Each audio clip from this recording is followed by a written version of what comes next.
Pemirsa, pemerintah Kota Palembang akan menggeser pedestrian dan aktivitas pedagang dari Jalan Jenderal Sudirman ke Jalan Kolonel Atmo sebagai bagian dari penataan kawasan kota dan penguatan UMKM.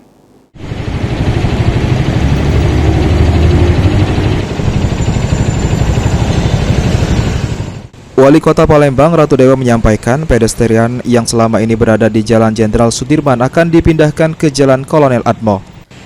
Di lokasi tersebut, pemerintah kota akan membangun pedestrian di sisi kiri dan kanan jalan yang ditata lebih rapi dan terkelola.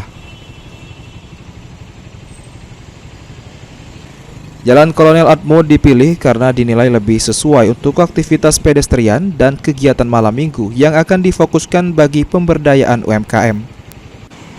Namun karena Jalan Kolonel Atmo berstatus sebagai jalan provinsi, pemerintah Kota Palembang terlebih dahulu harus mengantongi izin dari pemerintah Provinsi Sumatera Selatan. Ratu Dewa menjelaskan pada hari Senin pemerintah kota akan menemui Sekretaris Daerah Provinsi Sumatera Selatan untuk mengajukan izin.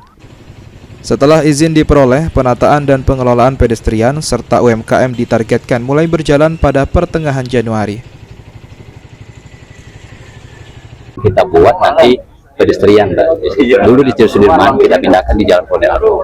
Tetapi kita dahulu dengan izin karena itu jalan provinsi. Setelah izin nanti kita rapikan, kita layer kiri kanannya sehingga untuk malam minggu kegiatan pedestrian dalam rangka pemberdayaan UMKM kecil dan mikro kita manfaatkan di sana, termasuk penataan lampu, drainasenya kita clearkan semua. Hari Senin saya sudah minta, suratnya sudah siap.